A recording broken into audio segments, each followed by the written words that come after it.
We often say we read to escape work, stress, ourselves. And sometimes that's true.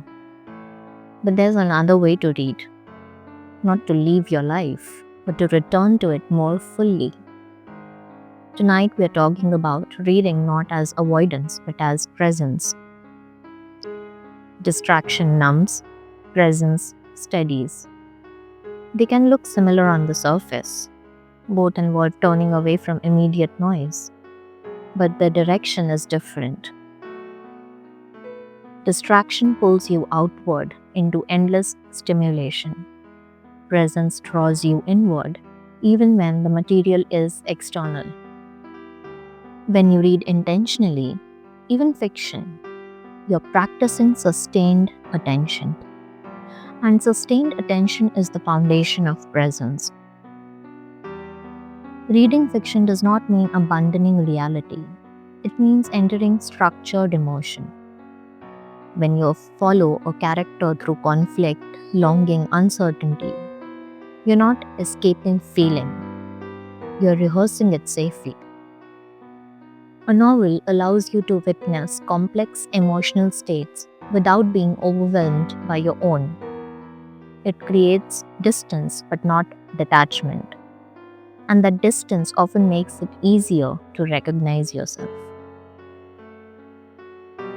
What if the story isn't taking you away, but bringing you closer? Have you ever thought about that? But then nonfiction works differently. A memoir, a philosophical essay, a reflective biography. These forms offer frameworks. They don't remove you from your life, they give you language to interpret it. When you read someone else's lived experience, you begin to map your own. Information becomes orientation, and orientation reduces anxiety. Poetry may be the most present form of all, though. A poem demands slowness, it refuses skimming. Each line asks you to pause. In that pause, you become aware of yourself reading. Your breathing shifts, your attention narrows. The world quiets not because it disappears, but because you're focused. That is not escape, that is mindfulness through language. Cognitive research consistently shows that deep reading strengthens attention span and empathy. But beyond research, there is something simpler happening. When you read without multitasking, you resist fragmentation. You resist the pull of constant interruption. In a culture of divided focus, reading one page slowly is an act of integration. It gathers your attention back into one place.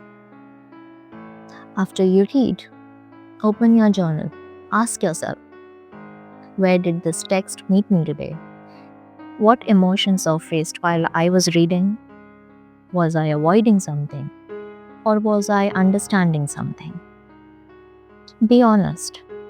Sometimes you're escaping, sometimes you're staying.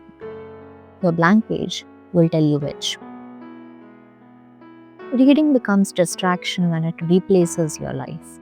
It becomes presence when it enriches it. If a novel helps you name your loneliness, you stayed. If a memoir helps you understand your ambition, you stayed. If a poem slows your breathing, you stayed. Escape empties you. Presence returns you to yourself. So tonight read fiction, non-fiction, poetry, anything that asks for your attention. But read slowly, deliberately. Let the book hold your focus so you can practice holding yourself. One page read, one page written. Not to disappear, but to remain, to feel grounded, to feel alive.